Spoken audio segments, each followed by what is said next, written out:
नहमदुहु व नुसल्ली अला रसूलिहिल करीम अम्मा बाद फ़अऊज़ु बिल्लाहि मिनश शैतानिर रजीम बिस्मिल्लाहिर रहमानिर रहीम अल यौमा अकमलतु लकुम दीनकुम व अतममतु अलैकुम निअमती व रदीतु लकुमुल इस्लाम दीना सदक़ल्लाहुल अज़ीम क़ाल क़ाल रसूलुल्लाहि सल्लल्लाहु अलैहि वसल्लम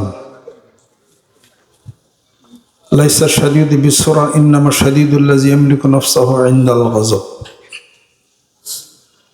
इज़ा सल्लम रसूलुल्लाहि सल्लल्लाहु अलैहि वसल्लम मिन सलातिही यक़ूलु बिसौतिहिल आला ला इलाहा इल्लल्लाह वहदहु ला शरीका लह इन्नमल आमालु बिल खवातीम। মহান মাবুদের দরবারে কালিমাতু শুকর আদায় করি আলহামদুলিল্লাহ। শেষ ভালো যার সব ভালো তার নিয়ত অনুসারে বরকত হয়, নিয়ত অনুযায়ী তার আমলের সওয়াব গণনা করা হয়। ইন্নামাল আমালু বিন্নিয়াত, নিয়ত গুণে বরকত। ইন্নামাল আমালু বিল খাওয়াতিম, শেষ ভালো যার সব ভালো তার। আন্নাসু বিল লিবাস, পোশাকে মানুষের পরিচয়। আওয়ালুন নাসে আওয়ালুন নাসিন, প্রথমেই মানুষ প্রথমেই ভুল। স্ত্রী ছিল অভাবে, সন্তান ছিল বৃদ্ধ বয়সে, ঘোড়া ছিল ময়দানে, বন্ধু ছিল নিদানে। এগুলো মনে রাখতে হবে। চারটি জিনিসের পূর্বে স্মরণ রাখো, তোমার জীবনের বিপর্যয় হবে না। যখন ধন সম্পত্তি থাকে গরিবী হালাতকে স্মরণ করো, ধন সম্পদ কমবে না।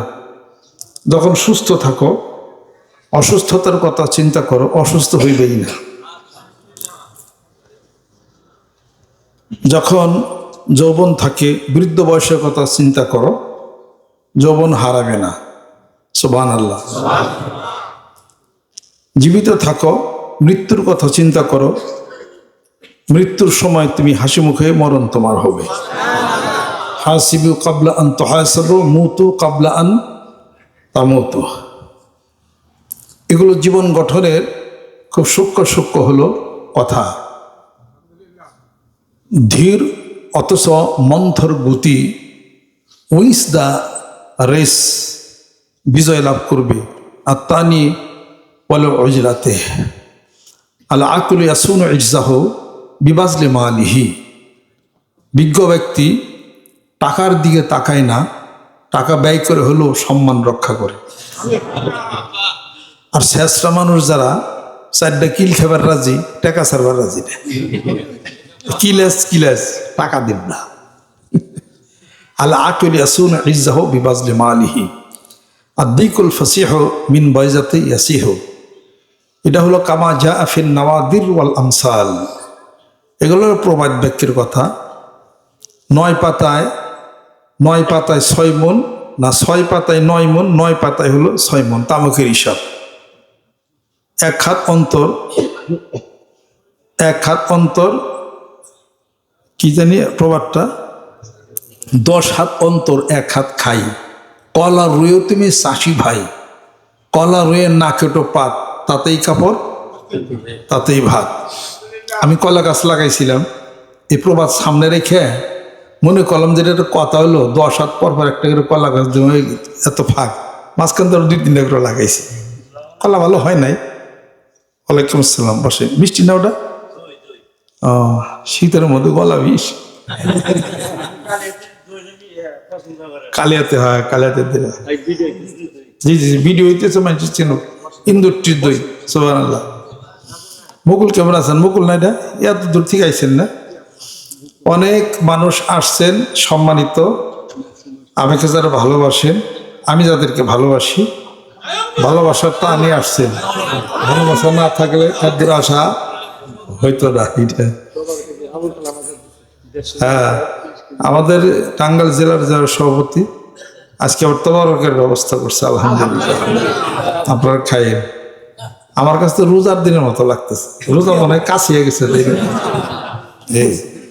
রোজা আসার আগে যা খাবেন হার পেট করে নেন, সারা দিন না খেয়েও থাকা, ইফতারের সময় খাইবেন, ফের সময় খাওয়া, জম্মের খাওয়া, পেটে যেন নিকোড়া যায়, এই খাওয়াই কিছু পাইবেন না।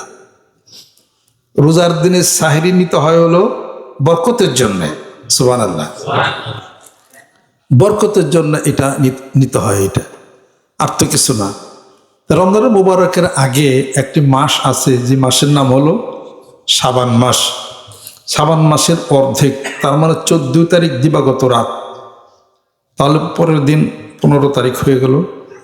আরবিতে রাত হলো আগে, দিন হলো পরে। এটা 14 তারিখ দিবাগত রাত। তুবা লিমান ইয়ামাল ফি লাইলাতিস শাবানে, শাবান মাসের এই রাতটিতে, নিসফে শাবানে যে ব্যক্তি ইবাদত করলো, তুবা, তার জন্য সুসংবাদ, তার জন্য খুশির সংবাদ, তার ভাগ্য ভালো, এবং তার জন্য খায়র বরকত, খায়রা, তার জন্য বরকত হবে এই মাসে। এখন শবে বরাত, শবে বরাতে কোরআন নাজিল হয়েছে, ইখতিলাফ আছে, মতানৈক্য আছে। শবে কদরে কোরআন নাজিল হয়েছে, শবে বরাতেও কোরআন নাজিল হয়েছে। তাফসীরের মধ্যে দুইটার মধ্যে ইখতিলাফ আছে। হামিম অল কিতাবিল মুবিন, ইন্না আনজালনাহু ফি লাইলাতিন মুবারাকা, ফি লাইলাতিন মুবারাকা ইন্না কুন্না মুনজিরিন ফিহা ইউফরাকু কুল্লু আমরিন হাকিম আমরাম মিন ইনদিনা ইন্না কুন্না মুরসিলিন। এটা হলো শবে বরাতের কথা বলা হয়েছে। শবে বরাতে কোরআন নাজিল হয়েছে, অর্থাৎ শাবান মাসের 14 তারিখে কোরআন নাজিল হয়েছে। কোথায় কোরআন নাজিল হয়েছে, কথা ঠিক, কোথায় প্রশ্ন হলো এই জায়গা। শবে কদরে কোরআন নাজিল হয়েছে দুনিয়ার এই আসমানে, প্রথম আসমানে কোরআন নাজিল করছেন আল্লাহ পাক, কোরআন নাজিল করছেন শবে কদর রাতটিতে। ইন্না আনজালনাহু ফি লাইলাতিল কদর ওয়া মা আদরাকা মা লাইলাতুল কদর লাইলাতুল কদর খায়রুম মিন আলফি শাহর তানাজ্জালুল মালাইকাতু ওয়ার রূহু ফিহা বিইজনি রাব্বিহিম মিন কুল্লি আমর সালামুন হিয়া হাত্তা মাতলাইল ফজর।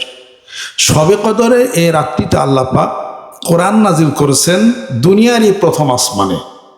সেইখান থেকে কিছু কিছু করে আল্লাহ মুকসিন, কিছু কিছু করে আল্লাহ পাক 63 বছর জীবন জিন্দিগিতে অবস্থার পরিপ্রেক্ষিতে আল্লাহ পাক কিছু কিছু করে তার রাসূলের উপরে এই বাকি কোরআনুল কারীম খাতমা বিল খায়ের করেছেন। যেরকম সুবহানাল্লাহ, মহিমান্বিত ওই রাতটির নাম হলো শবে কদর।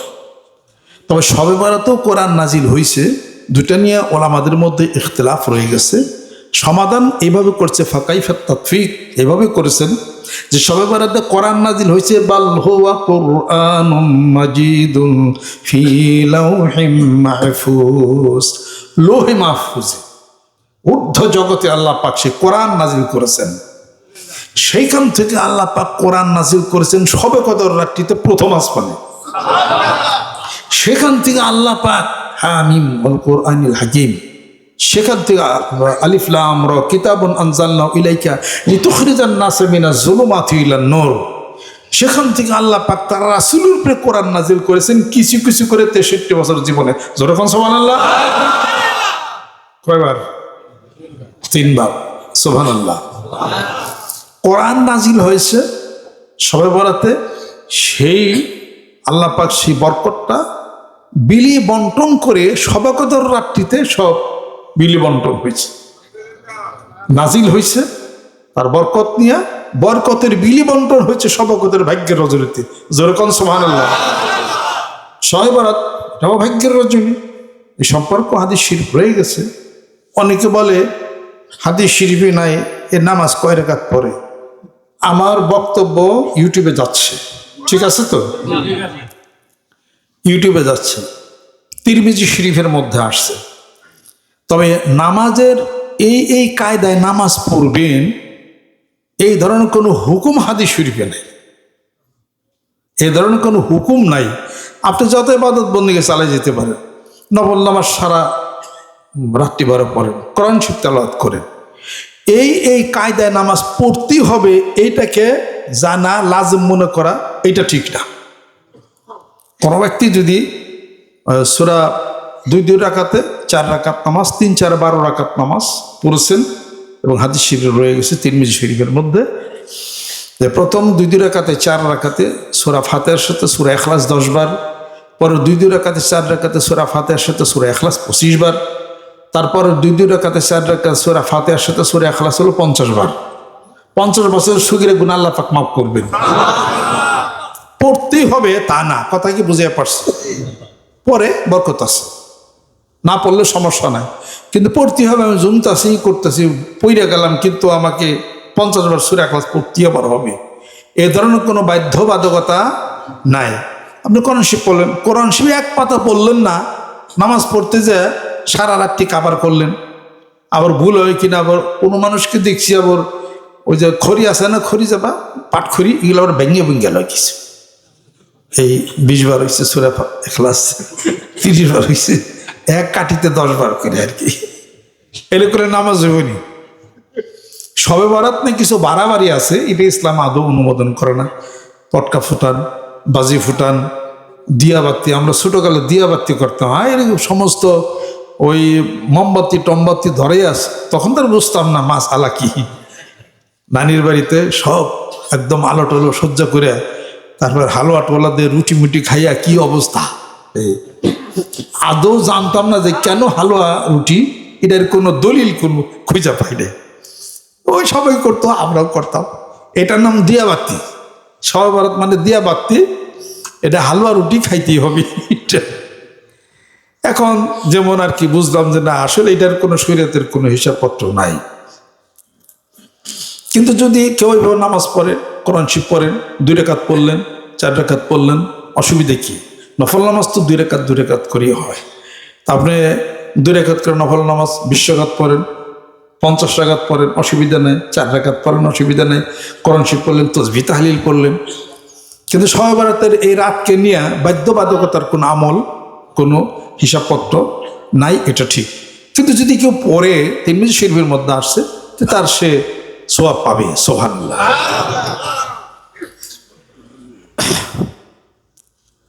তো শবে বরাত ভাগ্যের রাত, ভাগ্যের রাত কি নির্ধারণ হবে? বাংলাদেশের অনেক নেতৃত্ব দেওয়ার মতো অনেক নেতা নির্বাচন হবে। সুবহানাল্লাহ। কারা কারা দেশ চালাবে? দেশের মালিক কে? বাংলাদেশে এমন কোন প্রেসিডেন্ট আছে এবার জেলে সোয়ার বিলিসু ফিরাবে কাছ থেকে? তেলেসর মালিক কে? এই যে ঝরির মালিক কে? বৃষ্টির মালিক কে? তোমার মালিক কে? খালাকাল মাউতাল হায়াত লিয়াবলুয়াকুম আইয়ুকুম আহসানু আমালা, সবই আল্লাহই মালিক। এখন আমরা দেখতেছি দেশের মালিক আবার কিছু কিছু মানুষও খারাপ বলে দেশের মালিক। আমাদের দেশ নেতা নির্বাচন হবে, হওয়ার পরে অর্থনৈতিক মুক্তি হয়ে যাবে, লেখাপড়ার সমস্যা মিটা যাবে, এরপর সব লোক ভালো হয়ে যাবে, খুন খারাপি হবে না, স্বামী স্ত্রীকে মারবে না। এগুলোর গ্যারান্টি কে দিতে পারে? একমাত্র আল্লাহ দিতে পারে। কোনো মানুষ কি দিতে পারে? দলিল আছে না নাই? আল্লাহ পাক কোরআনুল কারীমের মধ্যে ইরশাদ করেন, ওয়ালাউ আন্না আহলাল কুরা আমানু ওয়াত্তাকাউ লাফাতাহনা আলাইহিম বারাকাতিম মিনাস সামাই ওয়াল আরদ। জোরে কোন সুবহানাল্লাহ। যদি সেই জনপদের মানুষেরা যদি আমি আল্লাহর প্রতি ঈমান আনত এবং বিশ্বাস করত এবং আমার প্রতি ভয় করত, আমি আসমান জমিনের সমস্ত বরকত উন্মুক্ত করে দিতাম তাদের জন্য। জোরে কোন সুবহানাল্লাহ। তাহলে বরকতের মালিক কে? আল্লাহ বরকতের মালিক। মারামারি করবেন, বরকত আল্লাহ উঠে নিবে। কিলাখিলি গুতাগুতি করবেন, হাদিস শরীফ পড়েন। কোনো নেতা করবেন তা হাদিস শরীফ পড়ে বক্তৃতা দেয় না। বরকতের মালিক কে? আল্লাহ পাক বরকত ওয়াকানা হাক্কান আলাইনা নাসরুল মুমিনিন। বরকত মানে আল্লাহ পাক। হাদিস শরীফের মধ্যে আসছে, তোমরা ভদ্র হয়ে যাও, তোমাদের রিজিক বেড়ে যাবে। তোমরা দ্বিধাদ্বন্দ্ব করো না, তোমাদের রিজিক আমি উঠে নেব, বিপদ দেব, অভাব অনটনে ভরে যাবে। হাদিস শরীফের মধ্যে রয়ে গেছে, আল্লাহর নবী সাল্লাল্লাহু আলাইহি সাল্লাম বলেন যে মানুষ যদি পৃথিবীর বুকে এমন একটা আমল যদি করে, সেই আমলের কারণে আল্লাহ রাব্বুল আলামিন বলেন আমি তো মানুষের ভাগ্যলিপি লিখি, ওই আমল যদি মানুষ করে তার নতুন ভাগ্যলিপি লিখে দেই। দুইটা জিনিস তার মধ্যে থাকে, যেরকম সুবহানাল্লাহ। ওই ভাগ্যলিপির মধ্যে থাকে তার হায়াত আর তার রিজিক। যদি ওই মানব সকলগুলি আমরা আপনারা যদি একটা কাজ করতে পারি, ওয়াসলিহু যাতা বাইনিকুম, যেরকম সুবহানাল্লাহ, যদি পারস্পরিক সহমর্মিতা যদি প্রতিষ্ঠা করতে পারেন, আল্লাহ বলেন তোমাদের ভাগ্যলিপি মুছে নতুন ভাগ্যলিপি লিখবো আমি। এই কথা কোন নেতা তার বক্তৃতায় করেনি। যে নেতায় আসুক, আগের দল কি করছে, অমুক কি করছে, বাইরে আলাইছে, গায়ে আলাইছে, চ্যাট করছে, তামাবানি আলাইছে, এটা ওটা হ্যান ত্যান, আমার নেতা বানান, আমি এলাকা সব একবারে স্বর্ণ দিয়া খচিত করে দিন একবারে। উনি খুব পারা পারে একবারে। এত দেশ স্বর্ণতে খচিত করবেন। এই নতুন করে রোডের সাথে যদি কেউ জমি কিনে তার 7.5% দিতে হয়, ব্যাট দিতে হয় না? নতুন নিয়ম বানাইছেন কেন? এত যদি পারেন, গত বছর যে গাড়ি দিয়েছে 50,000 টাকার ট্যাক্স, এই গাড়ি আন দিতেছে 1 লাখ, কত এগুলো 1.5 লাখ। এত যদি করা পারেন, যে জমি মানিকগঞ্জ দরবারে কিনে হলো 50,000 ডিসিমল, ও জমির সরকার রেট ধরছে 7 লাখ টাকা, নেন কিনেন 50,000, আমার কি 7 লাখ টাকা দলিল করবেন? এটা মাথায় বাড়ি না? এত যদি পারেন, রূপপুর পারমাণবিক কেন্দ্র ওখানে 10 কোটি টাকা প্রতিদিন আমরা সুদ দিতেছি রাশিয়াকে, কেমন পারেন? খালি গপ্প ইলেকশনের আগে ফালতু কথা, ফালতু পেশাল সবই না। মানুষ জনগণ, প্রত্যেকটা মানুষ হলো আমাদের সংস্কৃতিতে, অপসংস্কৃতিতে ভরে গেছে দেশ। সবকিছু ঘুমোর থেকে উঠেই কোরআন হাতে নেয় না, হাদিস শরীফ হাতে না। কোরআন হলো জীবন ব্যবস্থা নয়, কোরআন হলো পূর্ণাঙ্গ জীবন ব্যবস্থা। তার মানে যেই জীবন ব্যবস্থার মধ্যে আপনার অর্থনৈতিক উন্নতি, আপনার জীবনের শান্তি, সবকিছু যে কোরআনুল কারীমের মধ্যে আছে। কোরআন এক জায়গায়, মানুষ আরেক জায়গায়।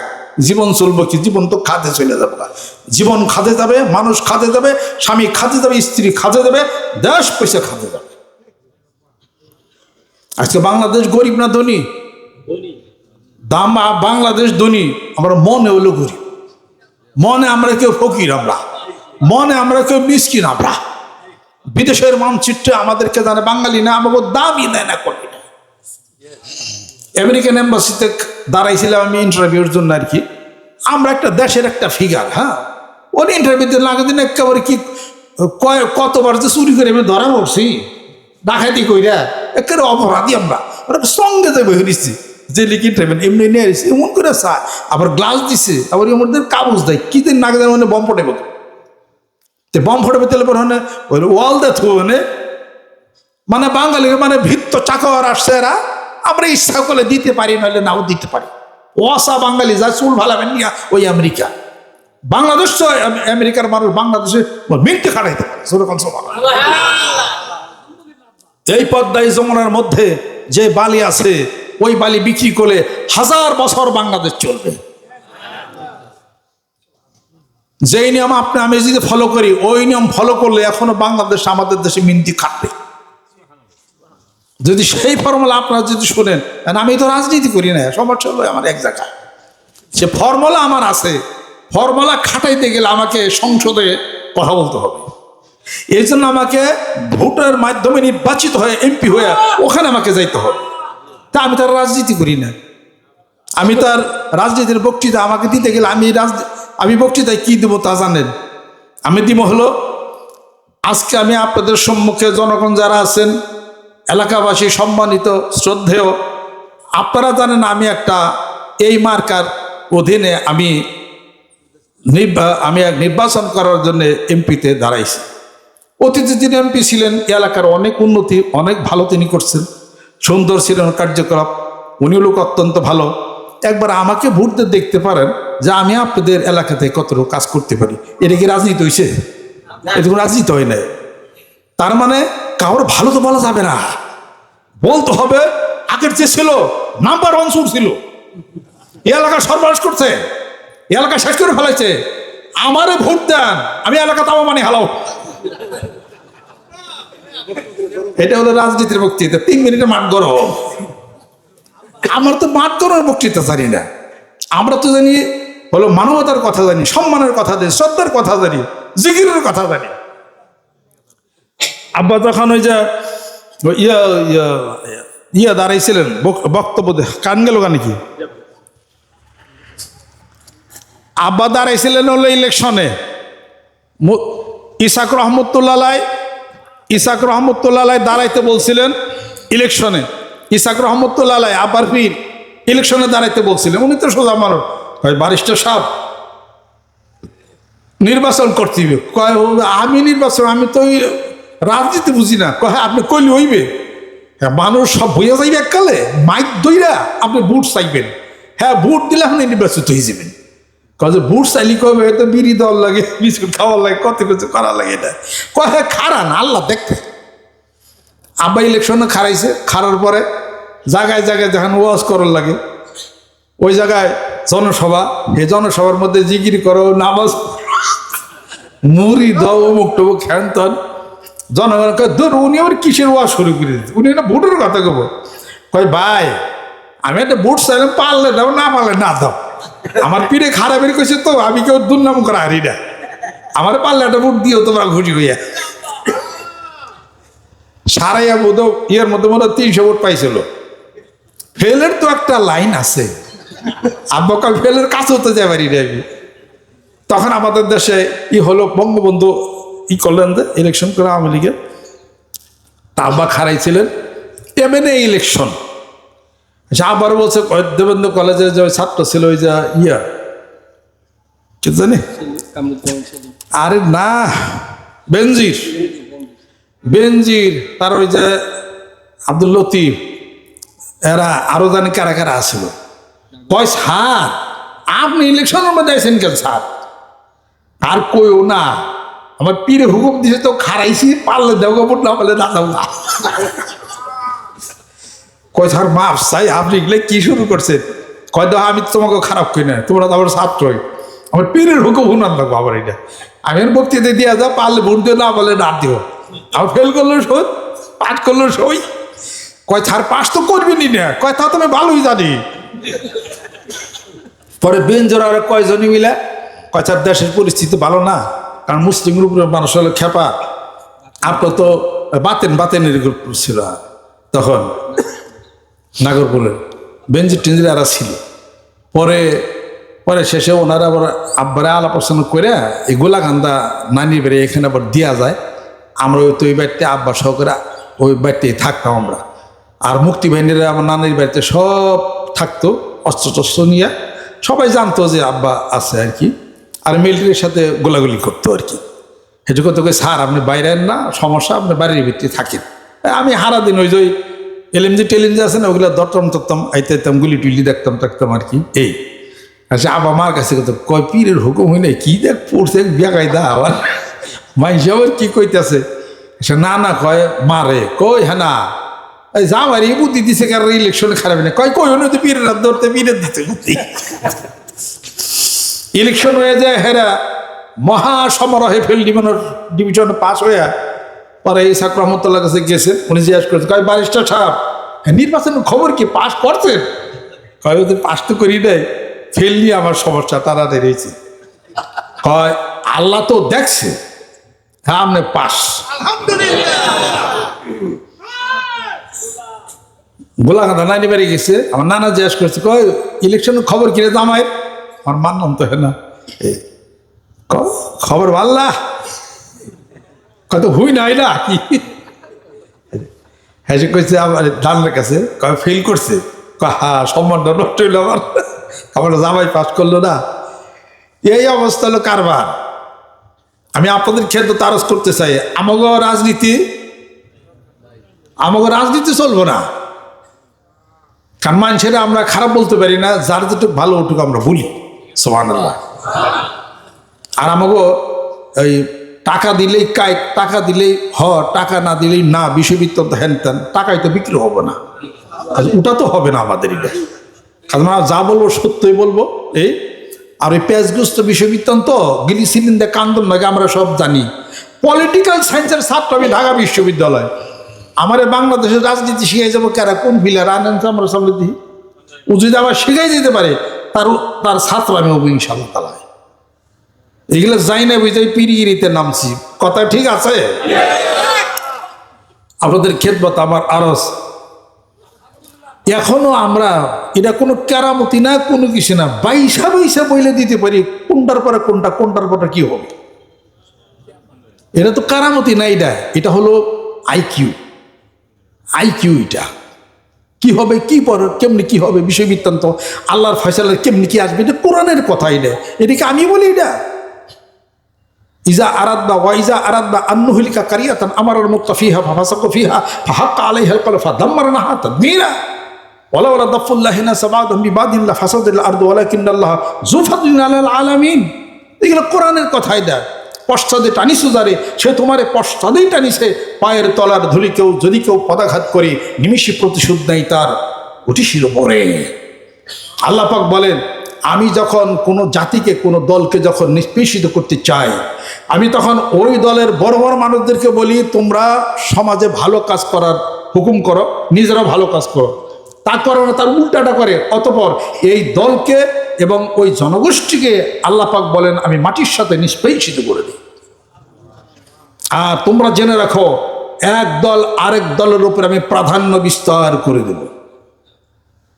যদি তা না দিতাম, এক দলই সারা জীবন রাজত্ব করবে। আমার বক্তৃতা আপনারা শুনেন নাই, প্রত্যেকটা দলের নেতাকর্মীকে আমি বলছি না যে আপনার অফিসের উপরে খালি আপনার নেতার ফটোটা আনায়েন না। আপনার অফিসের উপরে কোরআন হলো জীবন ব্যবস্থা, তার নিচে অন্তত পক্ষে এই দুইটা আয়াত শরীফ লিখে, তার বাংলা লিখে থাকে, তা তো লেখা হয় না। অমুক নেতার ফটো খালি পিছে, এই নেতার ফটো, অমুক নেতার ফটো। নেতারে বানাইলো করে, নেতারে যে জ্ঞান দিছে মহান নবজুর কল সুবহানাল্লাহ। ওই অফিসের মধ্যে, ওই নেতার অফিসের মধ্যে লিখে রাখতে হবে এক দলের উপর আল্লাহ পাক আরেক দলের প্রাধান্য বিস্তার করে দিবেন। যদি তা না দিতেন তাহলে পরে এই দেশ লন্ডভন্ড হয়ে যেত। আমার কথা নাই, না কোরআন খুলে দেখেন। আর আল্লাহ পাক যেই জাতিকে তার দুরাচার এবং যেই জনগোষ্ঠীকে তার অপরাধ দুরাচারের জন্য ধরবেন, তখন আল্লাহ পাক তাদেরকে ভালো কাজ করতে বলেন, ভালো কাজ করে না, খারাপ কাজ করে, উল্টাটা করে, আল্লাহ পাক সমূলে তাদেরকে ধ্বংস করে দেন। এই দুইটা কোরআন আয়াত আর দুইটা বাংলা অর্থ। প্রত্যেকটা নেতার যদি ওই আপনার ইয়ের মধ্যে, অফিসের মধ্যে যদি লেখা থাকে, ও পিছনে একবার খালি ঘুরবার দেখবো, খালি দেখা ও জানবো যে হারে আল্লাহ কইছে, কাজে আমার এখন অবৈধ করা যাবে না, আমি উল্টাপাল্টা করা যাবে না, আমি ক্ষমতাতে গেলে আমরা ধরবো। কথা ঠিক কিনা? অত সেই নেতা ভালো কাজই করবে যেরকম সুবহানাল্লাহ। আর আল্লাহ পাক বলেন, যদি তোমরা যদি পারস্পরিক সহমর্মিতা প্রতিষ্ঠা করো, এক ভাই আরেক ভাইকে ভালো বলো, সম্মান করো, শ্রদ্ধা করো, বাংলাদেশকে ভালো বলো, আরেক ভাইকে ভালো বলো, খুন কেন, খারাপই কেন, ক্ষমতা কেন ছিনিয়ে নিবে তুমি? ঘটনা কি এটা? যা যার হক অধিকার সে যদি তাকে দিয়া দেয়, আল্লাহ বলেন ওয়াসলিহু যাতা বাইনিকুম, যদি করো পারস্পরিক সহমর্মিতা যদি তোমার প্রতিষ্ঠা যদি করতে পারো, আল্লাহ বলেন তোমাদের ভাগ্যলিপি মুছা দিয়া নতুন ভাগ্যলিপি আমি আল্লাহ পাক লিখবো, যেখানের মধ্যে থাকবে তোমাদের রেজেকের বৃদ্ধি, রেজেক থাকবে, আর তোমরা দীর্ঘদিন বাঁচবো। যেরকম সুবহানাল্লাহ। এ কথা কোনো টিপিটকের মধ্যে লেখা আছে, কোনো ঋগ্বেদে লেখা আছে, সামবেদে লেখা আছে, অথর্ববেদে লেখা আছে, উত্তরবেদে লেখা আছে, কলকিতে লেখা আছে, ঔপনিষদে লেখা আছে? কোথাও তো লেখা নেই। কই লেখা আছে? কোরআনে হাদিস শরীফে। জোরে জোরে কোন সুবহানাল্লাহ। আমি আপনাদের খেদমত আরজ করতে চাই, আসেন বাংলাদেশ সুন্দর হোক, ভালো হোক। ভাগ্যের রজনী সামনে আসতেছে, এই ভাগ্য নির্ধারণ হবে 12 তারিখে। কথা ঠিক কিনা? বাংলাদেশের জন্য, জাতির জন্য যেন ভাগ্য হয়, সুন্দর যেন হয়। তবে আপনারা জেনে রাখেন, কোনো না কোনো এক সময় আল্লাহ পাক সব দলেরই চান্স দিছে, তাই না? যারা ইসলাম করে কোরআনের কথা বলে, হ্যাগো একটা চান্স আল্লাহ দিব। কবে দিব আমি তো জানি না, যিনি দিবার তিনিই জানেন। সুবহানাল্লাহ।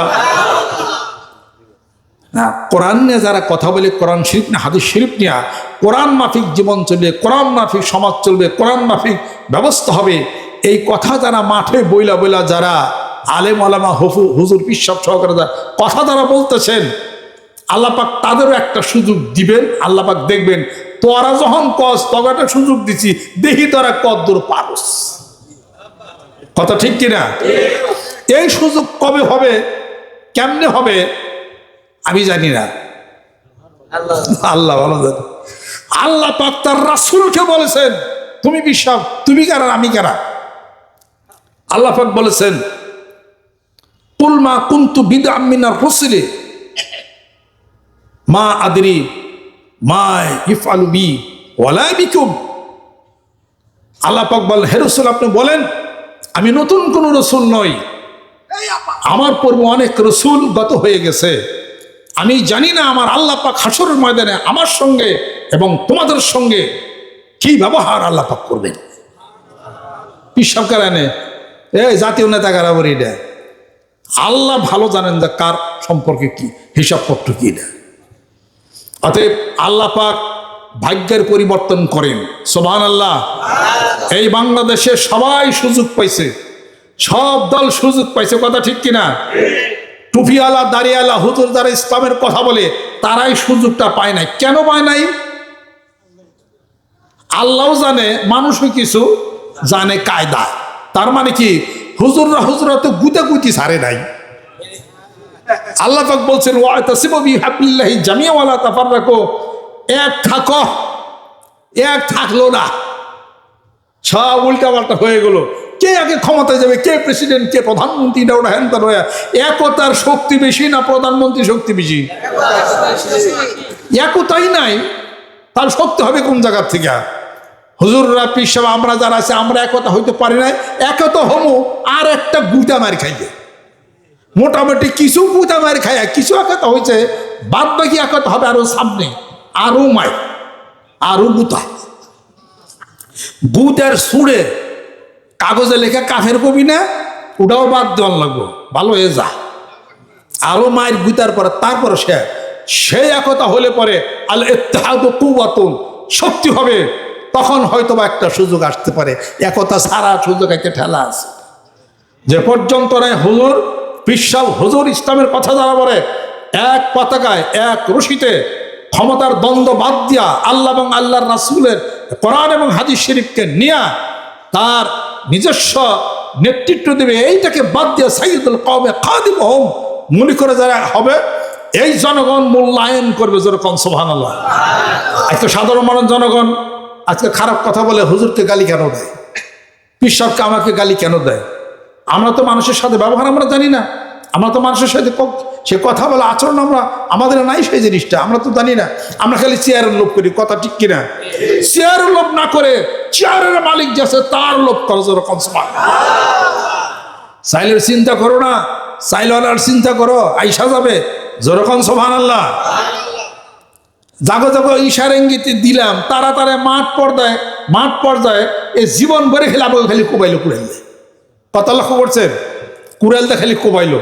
এই আমার মতো একটা প্লেয়ার আমি যদি মাঠে বক্তৃতা কাজ দিয়ে হারতাম, একবারে কাজ করে নিয়ে হারতাম ইনশাআল্লাহ তাআলা। মারামারিও থামতো, ভালোবাসাও হইতো। ভালোবাসা বক্তব্য কিভাবে দিতে হয়, আমরা বক্তৃতা দিয়া মাঠে ময়দান নামে এতে পিরিগিরি করি, আমরা এটা কথাই তো বেশি, আমরা তো রাজনীতি করি না আমরা এটা। আমি আপনাদের খেদমতে আরজ করতে চাই, আমাদের দেশে হুজুর আমরা যারা আছি আমরা বক্তৃতাই তো দেওয়া জানি না, আমাদের জেনারেল লাইনে জ্ঞানই তো আমাদের নাই। আমরা 5 মিনিট তো মাঠ গরম করি, মাঠ তো গরম হওয়ার কথা না। মানুষ যদি ঠান্ডা না থেকে বুঝবে কেমনি কিরে, কথা ঠিক কিনে বলেন? বুঝতেই যদি না পারেন, গরম হিট হয়ে গেলেন গা, বেশি গরম হইলে পরে মশলা দিলে মশলা পুইরা যায়, কথা ঠিক কিনা? মাছবাজি হইব না। আমি 1 তারিখে এক জায়গায় গেছিলাম, আমার তাহলে পয়লা খাওয়া আরম্ভ করি, উস্তাবাজি দেখান আমাকে দেন, আমি তো উস্তাই খাই। উস্তারে ভাইজে তেল দিয়ে ওটারে 12টা বাজে 14টা ঝুলাইয়া এত আচ্ছা, আমি বলি এটা কি? উস্তাবাজি আমাকে এত পড়ছে, আমি বিবিরে কইছি যে একটু তেল বেশি করে দিস, ফিরে বাইতে। এই আমার তেলে গ্রাম দাস এই শীতের দিন কই মাছ তো বাঁচি আনতেছে, কই মাছ বাজি আনলো, ওটা কি কই মাছ বাজি না খরিতে পারলাই জানো ওটা।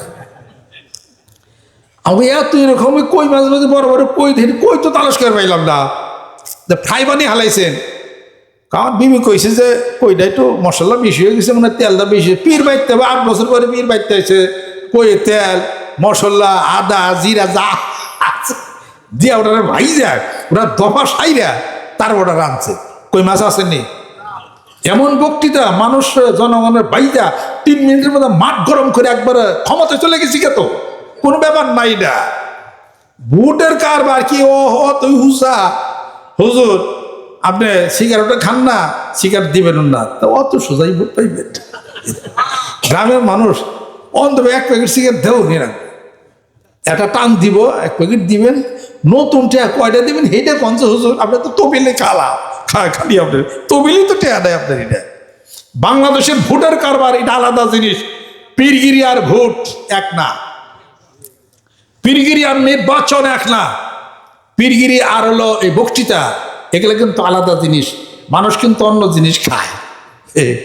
মুড়ি দেওয়া পারে ঠিক, ভোট দেওয়ার বেলায় আপনি পীর আপনার বুদ্ধি ভরা, এটা মনে রাখেন আপনি। আমি আপনাদের খেদমত আরজ করতে চাই, আসেন প্রথম জানতে হবে, শেষ জানতে হবে, এবং লাস্টে কোন জায়গায় সেটাও জানতে হবে। যখন ঠিক কিনা? আল্লাহ নবী সাল্লাল্লাহু আলাইহি ওয়াসাল্লামের উপরে প্রথম কথা আসছিল কি, ইকরা বিসমি রাব্বিকাল্লাযী খলাক। এই সূরা আলাকের প্রথম কয়েক আয়াত শরীফ, সূরা মুদ্দাসসিরের প্রথম কয়েকটা আয়াত শরীফ প্রথম নাজিল হয়েছে গারে হেরাতে, ইকরা বিসমি রাব্বিকাল্লাযী খলাক। আল্লাহ নবী সাল্লাল্লাহু আলাইহি ওয়াসাল্লাম বলছেন, মা না বিকরিন, আমি তো পড়তে পারি না, 3 বার বললেন। এবার 3 বারের মাথায় জিবরাইল ফেরেশতা তাকে বুকে চেপে ধরে একটা তাওয়াজ্জু দিলেন আল্লাহর পক্ষ থেকে। এবার আল্লাহ নবী সাল্লাল্লাহু আলাইহি ওয়াসাল্লাম বলতেছেন, ওয়াকাদ ওয়াইতু, এবার আমি বুঝতে পারতেছি। যারা কোন সুবহানাল্লাহ, তাওয়াজ্জু আছে না নাই? প্রথম আয়াত শরীফ পূর্ণাঙ্গ সূরা হিসেবে নাজিল হয়েছে সূরাতুল ফাতিহা। শেষ আয়াত শরীফ কি? শেষ আয়াত শরীফ কি? আল-ইয়াওমা আকমালতু লাকুম দীনাকুম ওয়া আতমামতু আলাইকুম নি'মাতি ওয়া রাদিতু লাকুমুল ইসলাম দীনা। আজ থেকে দিনের পরিপূর্ণতা করে দিলাম তোমার উপরে, নিয়ামতের পরিপূর্ণতা হয়ে গেল। যেরকম সুবহানাল্লাহ, বাংলার জমিনের বুকে কোনো নিয়ামত অপূরণ থাকবে না। দিনের ধর্মের পরিপূর্ণতা সেই আল্লাহ পাক কোরআনুল কারীম তার উপরে নাজিল করে আল্লাহ পাক বলতেছেন, লিতুখরিজান নাসা মিনাজ যুলুমাতি ইলান নূর, মানুষদেরকে অন্ধকার থেকে আলোর দিকে নেবেন কোরআনুল কারীমের মাধ্যমে। যেরকম সুবহানাল্লাহ, লাকাদ জাআকুম রাসূলুম মিন আনফুসিকুম আজিজুন আলাইহি মা আনিতুম হারিসুন আলাইকুম বিল মুমিনিন। অনেকে বলছে এইটা হলো শেষ আয়াত শরীফ। আল-ইয়াওমা আকমালতু লাকুম দীনাকুম, এটাও শেষ আয়াত শরীফ। অনেকে বলেছেন ইযা জাআ নাসরুল্লাহি ওয়াল ফাতহু ওয়া রাআইতান নাস ইয়াদখুলুনা ফি দীনিল্লাহি আফওয়াজা ফাসাব্বিহ বিহামদি রাব্বিকা ওয়াস্তাগফির ইন্নাহু কানা তাওয়াবা। এটা শেষ। সুবহানাল্লাহ। এইটা সূরা নাসর যখন নাজিল হয়ে যায়, তখন বসা ছিলেন হযরত আব্বাস রাদিয়াল্লাহু তাআলা আনহু। হযরত আব্বাস রাদিয়াল্লাহু তাআলা তখন বসা ছিলেন।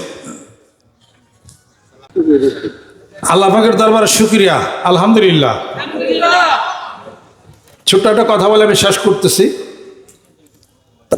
আল্লাহ নবী যখন বিজয়ের কথা এসে গেছে, ইজা জাআ নাসরুল্লাহি ওয়াল ফাতহু, যখন চূড়ান্ত বিজয় যখন এসে যাবে, আপনি দেখবেন মানুষ দলে দলে ইসলামে প্রবেশ করছে। যেরকম সুবহানাল্লাহ। এই সূরা যখন নাজিল হয়ে যায়, হযরত আব্বাস রাদিয়াল্লাহু তাআলা আনহু তখন কাঁদতেছিলেন। আল্লাহ নবী সাল্লাল্লাহু আলাইহি ওয়াসাল্লাম বলেন, চাচা আপনি কাঁদেন কেন?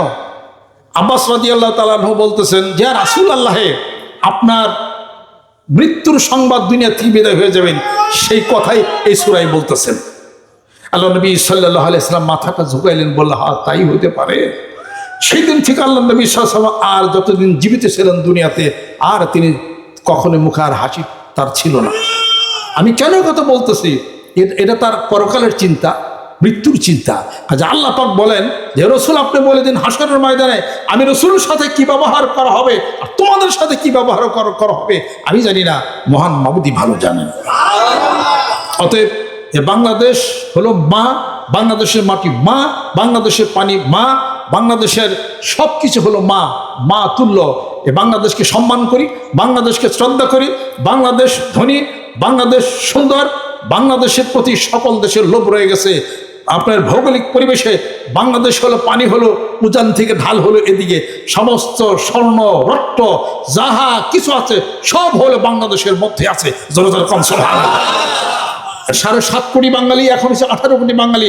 আমরা কেউ বলবো না আমরা গরিব, আমরা কেউ বলবো না আমরা ফকির, আমরা কেউ বলবো না আমরা মিসকিন। আমরা হলো সাহসী জাতি। জোরে কম সুবহানাল্লাহ। এই দেশ থেকে যত মানুষ বিদেশে গেছে যুদ্ধ করার জন্য, আপনার ওই যে শান্তি মিশনে সব নাম করছে, যেরকম সুবহানাল্লাহ। ছোট্ট একটা কথা বলি, আপনাদের ভিতরে এই সাহস আছে না নাই? আত্মমান যখন আল্লাহর জিকির আসবে, কোরআনুল কারীম আসবে, পৃথিবীর কাউরে কোনো ভয় নেই। আল্লাহ হাক্কু আন তাখশাহু, জোরে জোরে কোন সুবহানাল্লাহ।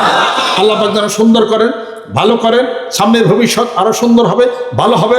ভালো ভালো নেতা নেতৃত্ব দিবেন, সুন্দর হবে। মারামারি কাটাকাটি হানাহানি সব কিছু বন্ধ হয়ে যাবে। আর বাংলাদেশের যত ঋণ, যত কোটি টাকা ঋণ, 10 লক্ষ কোটি বিলিয়ন ডলার আমরা এই পর্যন্ত ঋণ শোধ করেছি। প্রতিদিন আমরা 10 কোটি করে আমরা সুদের টাকা দিচ্ছি পারমাণবিক কেন্দ্রে, ওখানে রূপপুরের থেকে। এইভাবে যত ঋণ আছে সমস্ত ঋণ যেন আল্লাহ পাক যেন শোধ করে যায়।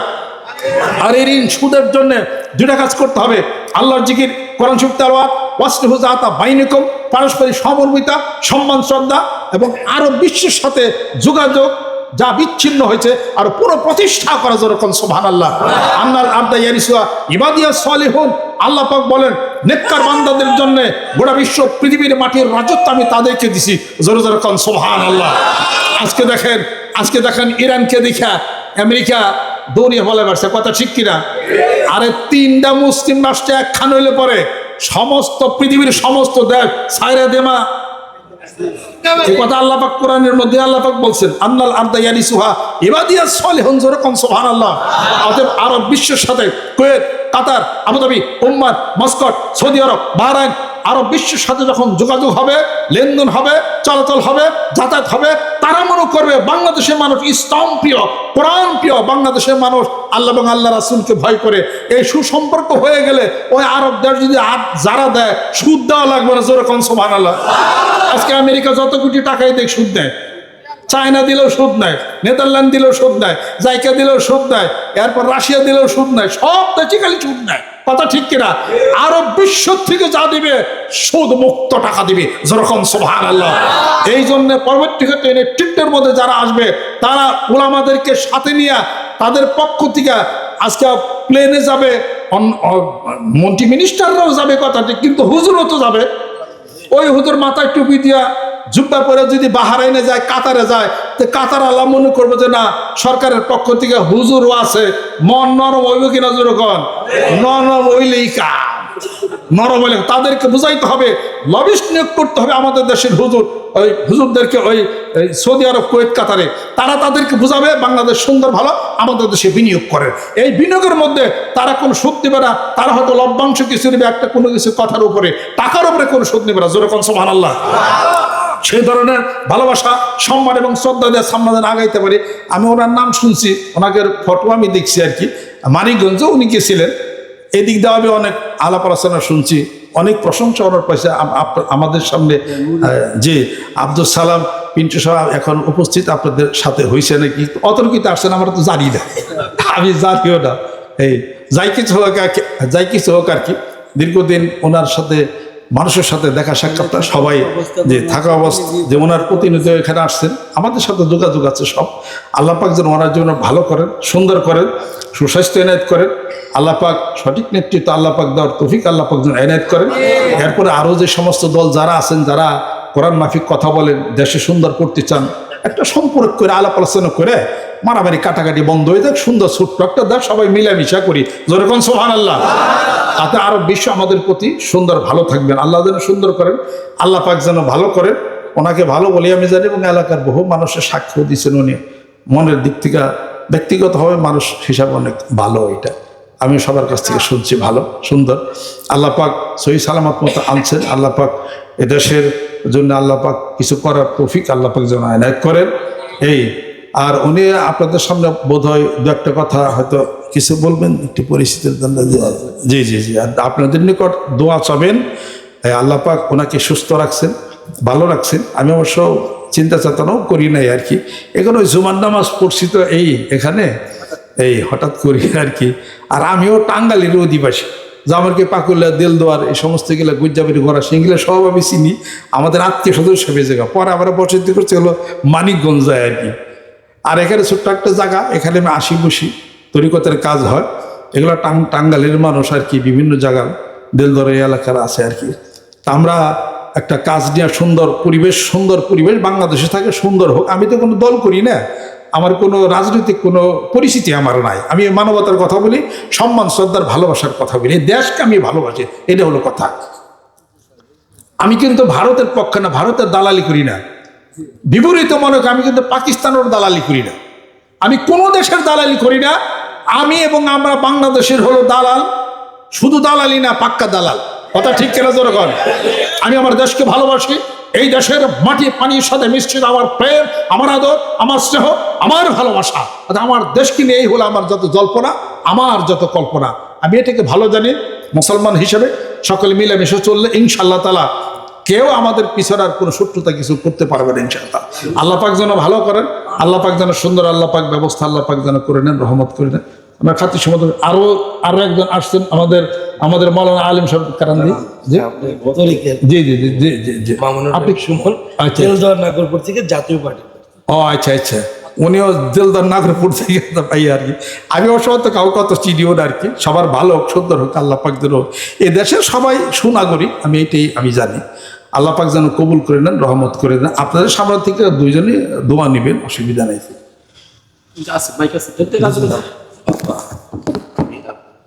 আপনার সামনে কিছুই বলবো। আচ্ছা ঠিক আছে। বিসমিল্লাহির রহমানির রহিম। আসসালামু আলাইকুম ওয়া রাহমাতুল্লাহি ওয়া বারাকাতুহু। আপনারা জানেন যে আমি দীর্ঘ 17 বছর জেলখানায় ছিলাম, একবারে বিনা দোষে। এর মধ্যে 7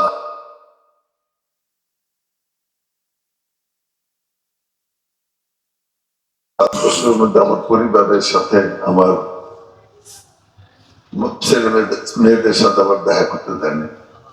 আমার মা মৃত্যুবরণ করলো, তার জানাজায় আসতে দেয়নি। আপনারা অনেকেই জানেন, তার মুখটা পর্যন্ত আমি দেখতে পারিনি। কিন্তু আপনারা অনেকেই দোয়া করেছেন। আমি বারবার জেলখানা থেকে আমি হুজুরের কাছে আমার লোক পাঠাইছি এবং ওনারা আসছে বারবার, এবং উনি আমাদের কিছু বলেও দিচ্ছেন যে এই দোয়াটা বেশি বেশি বলবেন, আল্লাহকে আমি করতে পারবো। আমি কিন্তু সেটা পালন করছি। তো পরম করুণাময় আল্লাহ তাআলা আপনি দোয়ার বরকতে আল্লাহ তাআলা আপনাদের দোয়া কবুল করেছেন, হুজুরের দোয়া কবুল করেছেন। এই কারণে আমাকে মুক্ত করেছেন, আমি আপনাদের সামনে আসতে পেরেছি। এই জন্য আমি আল্লাহর কাছে হাজার হাজার বার শুকরিয়া আদায় করি, আলহামদুলিল্লাহ।